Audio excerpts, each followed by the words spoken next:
That's right, we're back with a vengeance! Okay, this time I have a concealer guideline, and you guys were saying to use even lighter pressure this time, so let's try that out. Also, I'm gonna layer the lighter blue with a darker blue this time to give more of like a defined hair stroke. Sorry if I sound funny, I'm a little congested right now too, so I'm nervous. Okay. This is what happens when the liner is too liquidy. We're gonna try that again.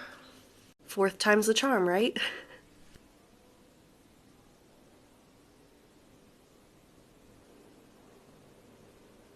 I keep drawing my right eyebrow thicker than my left, so I went ahead and tried to fix it with some concealer. Now I'm gonna go in with the darker blue.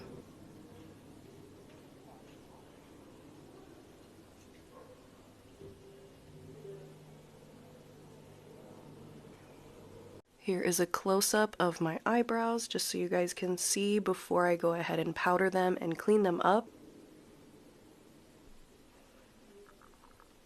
Alright you guys, here are the brows all done. What do we think this time? This is my favorite attempt so far, personally. I know they're not perfect, but no eyebrows are perfectly symmetrical. This brush definitely has a learning curve with it, and you have to have the right technique and application.